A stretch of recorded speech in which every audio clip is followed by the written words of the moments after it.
All right, on this episode of Bare Knuckle Bowker, very excited to be talking to an individual set to compete, part of a very intriguing cross-promotional effort, Super RIZIN 3, going down on July the 28th. And very excited to be speaking to an individual who's going to knuckle up and toe the line against Ty Emery. Great to have Charisa Sigala on Bare Knuckle Bowker. How are you doing, Charisa? You having a good day so far? Oh yeah, it's amazing. It's Sunday, so it's the only rest day that I ever have during the week. Yeah, and I mean, I kind of touched on it a bit from the beginning. I mean, such a cool opportunity here to get to go over to Japan and fight. Like, when did this opportunity kind of come your way? Because it seems exciting. I saw you described it as a no-brainer in a prior interview as far as, taking Nate Shook up on the opportunity, but when did you kind of catch wind of this opportunity? Well, we've been talking for a while about getting back in there because I just want to get back into doing BKFC. I mean, this is going to be my seventh fight with the promotion. So I just really want to get back. And my agent called me and was like, "Hey, do you still have a passport? Is it still good?" I was like, "Yes," because I got it for Paige when I was supposed to fight her in London. I was like, "Yeah, I just got it. I think last 2 years ago." I was like, it's still good. I was like, okay. He's like, okay, I have something, but I'm not gonna tell you what it is until it's done. And then he called me like 2 days later, told me about it, and that was the day that they announced it that it was happening. That's when I was told, and I was like, yeah, of course. Go to Tokyo? What are you talking about? You don't have to tell me twice. I was like, any fight is a good fight for me. I don't care. I just love being in that ring. Yeah, and it's incredible to see you back and everything after the gruesome injury that was sustained at KnuckleMania 3. Like, what was the whole timeline like coming back as far as recuperating the injury? It looked like you stayed very busy with academic goals and some other endeavors, which that was great to see. But what was the, I guess, recovery timeline like from that point to get to here?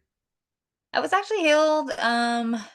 So that August, so August of last year, the very beginning, actually end of July, beginning of August, I was fully healed. And we had been trying to get a fight since then.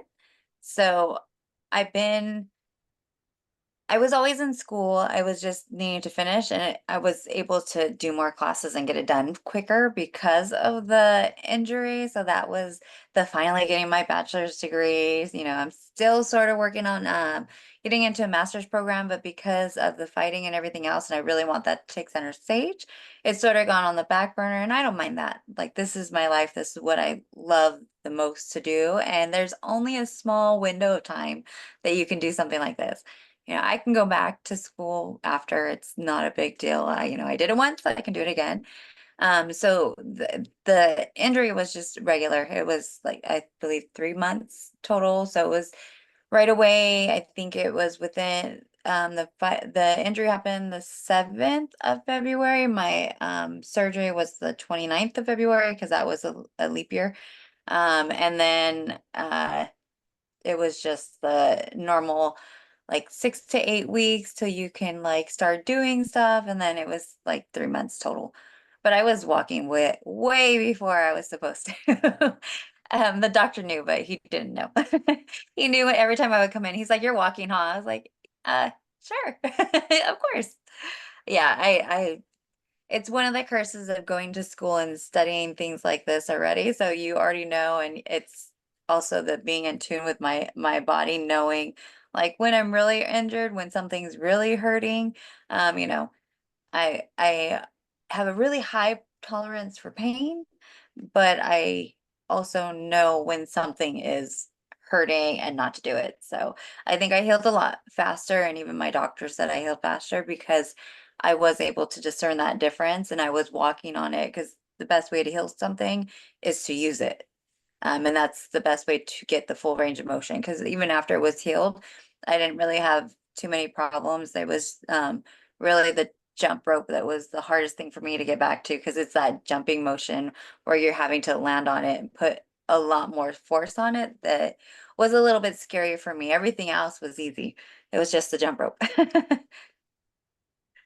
Yeah, and I mean, I think you showed so much. I mean, you've obviously shown that kind of grit and character through all of your bare knuckle fights so far, but I think there was something about that moment that it kind of like really picked up in the form of like a lot of articles from what I was seeing, just in terms of like that temerity you showed. Like it didn't even seem like there was a second of even like processing the injury as like a negative thing almost. Like it looked like you were almost just trying to put it in place and get right back to the fight. So it seemed like in that sense there was something to be even taken from that fight. I mean, obviously it would have been ideal if it didn't happen at all, but it seemed like a lot of people really recognized that aspect of it. Oh, 100%. I don't ever want a fight to be finished, especially because of an injury. And I'm the type, if I can get it, if I can fix it myself, I'll do it. And a small part of that was I'm Latina and German. Like so that like little bit in me was very upset that the ref wasn't even calling anybody over. Like, and the ref told me afterwards that he didn't even realize that my ankle was injured. He thought I was pointing to my shoe, and I was like, well, if in that moment, I'm like, well, if ain't nobody's coming to help me, I'm gonna help myself and I'm gonna get back up. And you think I can still fight, so I'm gonna still fight. But I don't want anything to ever end. But yeah, that's me. I have that little spicy personality there. And well, nothing's gonna stop me unless my body tells me, like, yeah, you're not standing up, girl. You're gonna sit back down. Yeah, and obviously a lot to talk about with this fight, but you even kind of touched on it a bit ago in the context of the London fight you were supposed to have with Paige VanZant at one point. I guess I'm kind of curious about that in a certain regard. I mean, I know it's happened a bit ago, but even in that sense, you could have maybe, I guess, potentially gotten some info from that since, because it seemed like when it was postponed the first time, you weren't really made privy to what was going on. And when I had even spoken to Dave Feldman, he didn't really seem to like articulate what happened with that long form. Like, to your understanding, why did that fight with Paige VanZant never happen? Because I mean, as of this recording, she hasn't fought under the BKFC banner again. Like she's done a couple other combative endeavors and stuff like that. So I guess based on what you know with the situation, like why did that fight with Paige VanZant never end up coming to fruition those pair of times they tried? Everything that I was told was exactly what they put out there, that it was the London strike and, it was because it was hard to get people in, they didn't have enough hotels, it was stuff like that that I was told. So everything that everybody's read, that's what I was told. But I do know that I had to change my weight for that contract, so I just know, and it would have been like the heaviest I would have ever fought at. So I literally wasn't even dropping weight. I was just training at that point. So it was a little disheartening because I was doing everything I could to make it to that fight and do everything and get ready and be on point, and to not have that fight. And I mean, at this point, I just see it as I guess I was that much of a threat to her that she had to go turn to power slap, I guess, to go and make that her new thing where she actually gets a win. I don't know if she has the real grit to want to get back. Like I don't see her having that drive. Like I have a drive to want to do well in this sport, to want to continue. I have found my home. I have found what I love. I don't think she has that. She reminds me of the younger kids that like I'm gonna do whatever I can as long as it's getting me attention for it and getting me paid. And if I feel like it's not enough for me, or I'm not doing well in it, I'm just gonna go to something new. Because it was this, and then it was the boxing.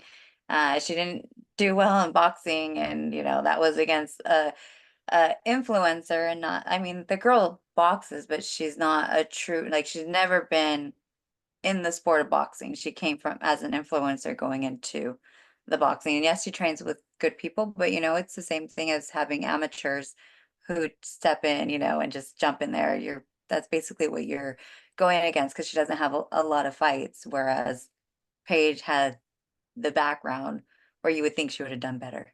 But she did well in power slap. I think it should have been DQ'd, because from everything I saw, she kept turning her head when she was getting slapped. I was like, I don't know how that didn't get called, but I guess because she's Dana's baby. Yeah, I mean, just an interesting situation. Would have been cool to see that fight come to fruition. But I mean, you have this great fight She wants to coming come up on. back, I'm right here waiting. I was told I was supposed to still fight her, but I don't see her ever wanting. They keep bringing it up, they keep saying it. I feel like she says it because she's obligated to say it and doesn't want to feel like she's put it down. But I'm right here, I'm waiting. I will never say no to that fight. I will sign a pen, give me a place. If you want it in 2 weeks, I'll fight you in 2 weeks. I don't care. But for her, she always asks for like 3 months, so. Yeah, I mean, hopefully someday we can see that happen. That would be a great fight. But your opponent coming up here is certainly someone who I think will indulge in the kind of exciting fight that you're known to put on. And I was talking to Ty Emery the other day, and she seemed to look at you in that same kind of way, like was very complimentary of that high octane kind of style you bring to the table. Like, what do you think about Ty Emery's bare knuckle resume so far and just general skill set from what you may have seen of her? So what I love is that we both have fought in the different countries, right? So she's from the Thailand version. So she's fought a lot of Thai fighters. So their style is different and she has a little bit of mix in there. I know she has the one MMA fight that she did. But other than that, she's just done bare knuckle. So she's got a little bit of a mix. She still has a little bit of that Thai fights as a Thai fighter sort of style, but she's very forward aggression the whole time, and I love that. So that will always bring an exciting fight. But the one thing I do love about the U.S. bare knuckle is that since it's not so since since there's so many different styles out here, we get a lot of different looks. In Thailand, it's a lot of Muay Thai fighters. Everyone in Thailand is a lot of Muay Thai fighters. So it's like Muay Thai fighting Muay Thai. It's not like you get the boxer versus the Muay Thai. And I fought even in MMA, I fought kickboxers. I fought people who come from jiu-jitsu background. I'm a black belt in jiu-jitsu. That was my MMA and starting combat sports. They were like, okay, you're a purple belt when you started. All right, you're good. We'll just teach you a little bit of striking. And now I've been able to actually hone in on those skills. So I think this is going to be a fun and interesting fight because you're going to get to see someone go up against something that she hasn't seen because Ty really has not been against anybody other than those Thai fighters. So they're used to doing the same thing. And you can tell from the girls that she fought, they sort of fight similar in that style. So she gets a little bit of a different look, but she gets somebody who's ready to throw down just as much as her and is ready to go. We both want that bloody battle. That's what I love. Yeah, I mean, when I saw the matchup announced, I mean, it just jumps off the page for anyone who avidly follows the bare knuckle boxing scene. And one of the last times we were talking before your prior fight, you were kind of saying like, "Oh, you're the first to know I'm, training with Justin Fortune now." Are you still Yeah. training with Justin Fortune? Because he's trained so many I different people with Freddie Roach. Yeah, I haven't trained with him since that last fight since my injury. I know they had a lot of stuff going on over there.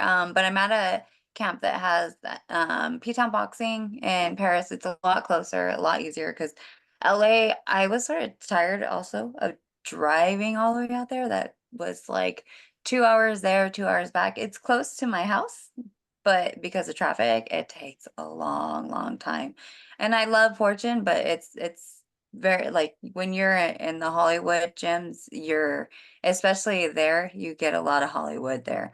And there's nothing wrong with that. It's just I like being around because where I'm at, we just had like 10, 12 people just fight at SoCal Championships for amateur boxing. I have 4 people that I train with that are fighting again at Saboba, which is over here. It's a casino over here for another pro fight. So we have a lot of people constantly in camp and getting ready for fights, and they're all very technical boxers. I've always had the brawler in me, so it's nice, ha- you know, really, really tuning up my technical boxing.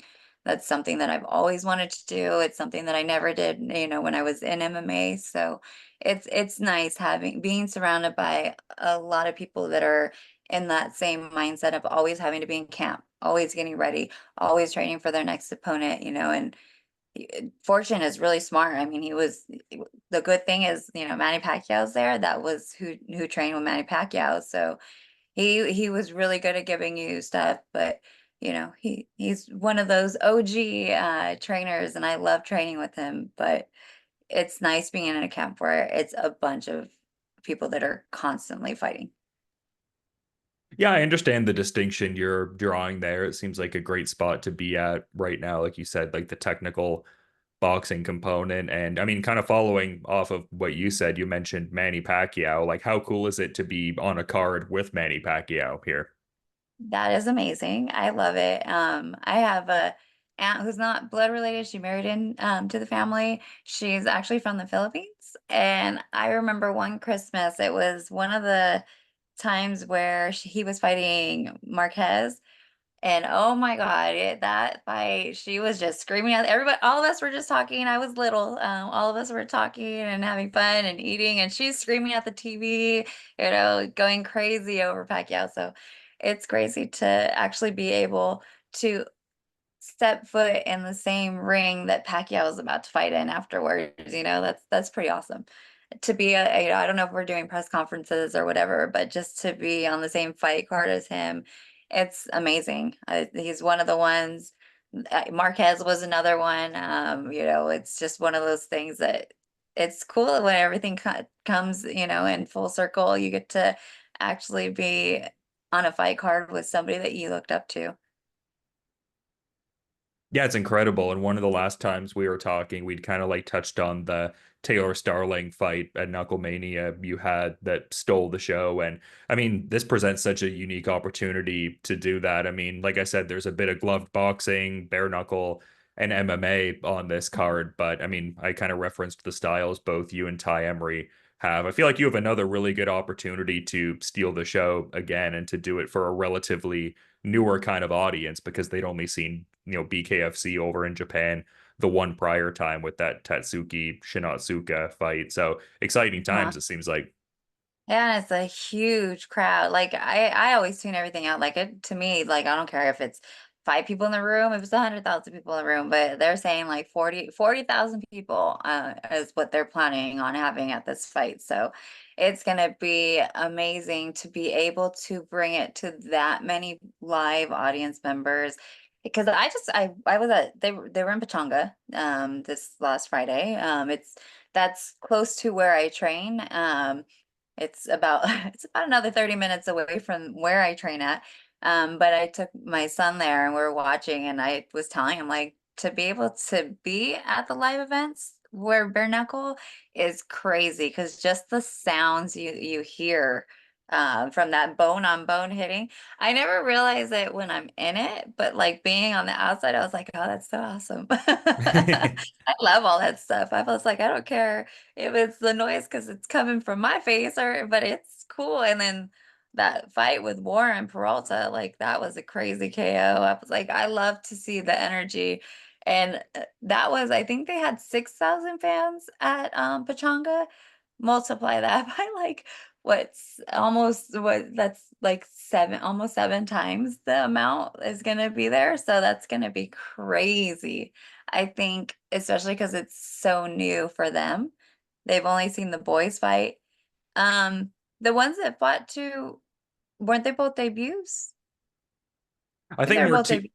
Yeah, I think Martinez had like a couple of fights, like Oh, okay. Shinotsuka's opponent, but it was Shinotsuka's debut. He was supposed to actually fight on that Pachanga card, I believe. I'm not Yeah. sure what happened with that fight, but he was supposed to fight I think Kerry there was like Caprio, I a believe. visa But issue.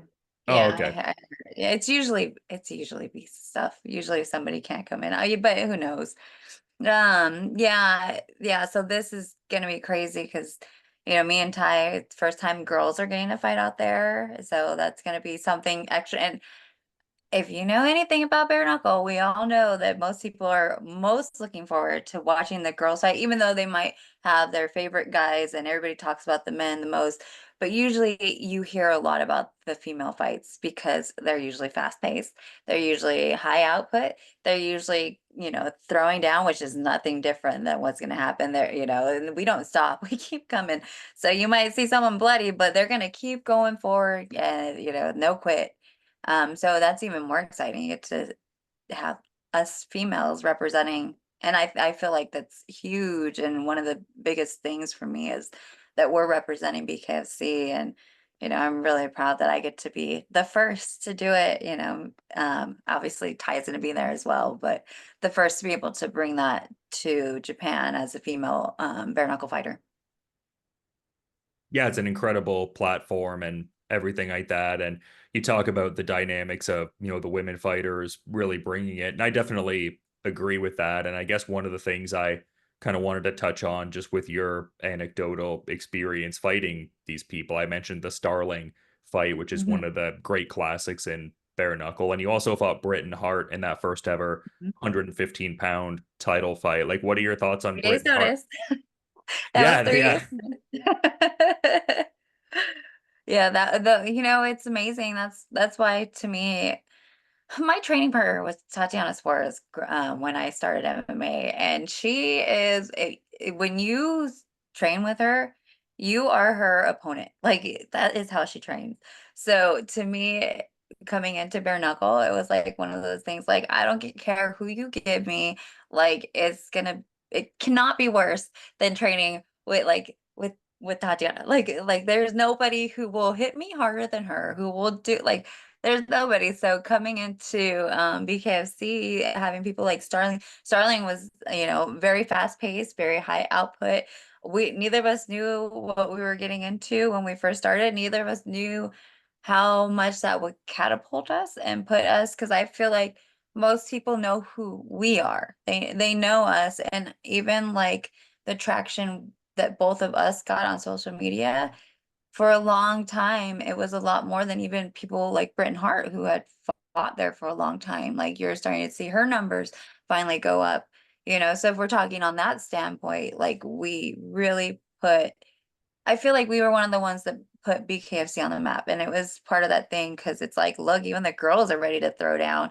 And it's not that it didn't happen before, because, you saw Peralta and Faria, but they're very technical and it wasn't the same energy. Like they were going back and forth, but the energy between me and Starling were more like you're gonna have to drag me out of here, like type of fight. Whereas Peralta and Faria were just very technical, like I want to land the harder, better blows. Um, and even with Britain, like I knew that was going to be a tough fight. I was getting ready for a kickboxer. I was getting ready for Paige. That's who I was supposed to fight. And then that came about. I was actually gonna go because I was training at Jackson Wink for that fight with Paige. So I was supposed to go back because I came back home after it didn't happen, because that's to California. And then I was gonna go back that same week that they called me and told me the fight was happening. I was already had my plane tickets to go to JW for my training again. And then it came about. So I was like, okay, so no game plan.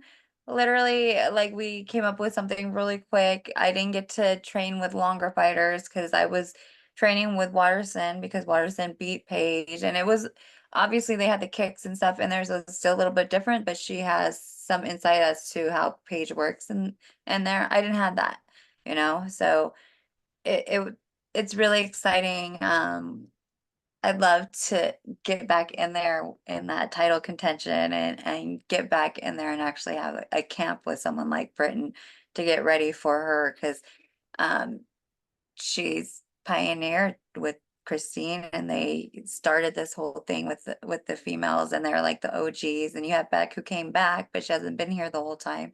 Um, but it's always exciting fights, and it's fun getting to be in there with the different type of girls. And those two are very different. So even seeing that Starling and Hart are gonna fight, they're very two different styles, very, very different type of fights, even though Hart hasn't always looked technical. Like she knows what she's doing in there, and she understands angles and movement, and she understands what you're doing. It just might not always come off the prettiest. Whereas Starling will just throw and go forward, and she hasn't been the same type of fighter since the Faria fight. So I'm interested to see if she's gonna really go back to the old Starling, or if she's gonna still stay like the last two fights that she had with Savage, and who did she fight before? She just fought someone else before that. But yeah, we'll see. We'll see. Do you think it would benefit her to kind of go back to the old Starling, as you had phrased it, for the Hart fight? Well, Hart trained with her back then. Like that. So she knows that. She knows. And even what Starling came out with on the last fight, if she fights like she did with Savage, that's exactly how Savage fought against Hart and lost. So she will have to do something completely different, I think, to win against Hart. I really think she'd have to change a lot of things in order. She has to mix it up and then do something a little bit different to throw Hart off. It's interesting though, like talking about wanting that other opportunity at Hart, which that would be great to see. But I was talking to Mhm. Ty Emery, and she was kind of mentioning how this fight was like contracted at almost like a catch weight, like It 120 is. pounds. So the idea would be to, I guess, go back to straw weight after this, ideally. I've always, yeah, it was always supposed to be strawweight. That's sort of, I had said the only way that I'll ever do anything other than strawweight is for Paige, but she's not here. So, and this was one of those fights where it's like, I don't care. Like, I'll fight 120. That's fine. Like, so it is a catch weight fight. Because she fights at 125, I fight at 115. So they were like, well, let's meet in the middle. I didn't ask. I was just told that that's where we were going to be. So that was completely fine with me. But I was planning on just staying straw weight and that's it. So Yeah, I mean, such a great division, like just been building up well, and just great to see all the different action there. Like, seems like there's maybe some foundational elements at play too for 135 in BKFC for the women. mhm. That'd be cool to see that division grow more going forward also. Yeah, I really want to see the women's division grow a lot quicker than it has. I know it's hard to find girls that are willing to do what we do. And I think that's what's so fun about going, to Japan and fighting for Rising, because, maybe some of those girls would be interested because they have some good strikers. There's a lot of good strikers, even in UFC. The people that come from those Asian countries have really good female. Like, look at Whaley. Like, she's a very good striker. She lost to Nama Yunus because of the head kick. So, you see some amazing strikers in there that I think would be good for the sport, and it'd be fun to get even more mix in there. And I do think we need more. The one thing with the Asian countries, you get a lot of the lower weights, but we do need a nice volume in each of the divisions, because I do feel like the one thing that would be nice is to not have to always go to like even people like Faria being like, oh, who are they going to bring in for me? It'd be fun to have enough people on the roster to be like, all right, this girl against this girl, all right, this looks like good, or to be having people call out like they do in the UFC, like, oh, I want this girl, but there's just, it's still smaller roster, right? Although the 115 and 125 are probably the heavier divisions, but they're still not heavy enough. But yeah, they definitely need to build the heavier weights too, because I think we should have at least four weight categories and four belts already out there. The guys do. The guys have more than that. Yeah, I mean, I feel like that'll hopefully come with time at least. I would like to see Hmm. that as well, because I feel like we have seen some kind of like almost outlier fights, like in as far as like there's just not the formally established divisions. Like I feel like we've seen like a couple featherweight or even lightweight fights, but yeah, definitely room to grow. Yeah, and you see a lot of girls going from one weight class to the next to the next. It'd be fun just to stick. And then having these one-offs is fine because we're doing it because it's a partnership. And I mean, I don't know if that somebody turned down going to Japan for this. They're crazy. From what I know, we were the only two that were asked. So like, of course. But if, doing it for catch weight, those kind of one-offs are one thing, but I think we have enough girls and they should be able to find a lot more, because there's a lot of girls who I see talking about wanting to do it in comments. So it's like, okay, You should be able to find people because I'm sure there's plenty in the comments that are talking about wanting to fight certain girls and stuff that I've seen, just like they do with the guys. So Yeah, for sure. Hopefully, like I said, that'll come with time for sure. But speaking of time, I want to be mindful of yours. I appreciate you making time, especially on your day off and a lot going on heading into the fight and just in general. So I guess to that point, I'm curious, Charisa, if perhaps you have like a final parting thought you were wanting to add as we're kind of wrapping up here. I appreciate the time. just make sure you tune in. I know for sure it's being shown on Rizin's network. So tune in. This is going to be a fun fight. 100%. We're going to steal the show, even from the Rising girls. Like we'll steal that show no matter what. So this is always the one thing about Bare Knuckle. It's fast. It's exciting. There's always lots of blood because it's easy to get cut in these fights. The bone on bone definitely cuts. So if you like exciting fights, these are the ones you're going to want to watch, and having Dotson on there fight, I forget who he's fighting now.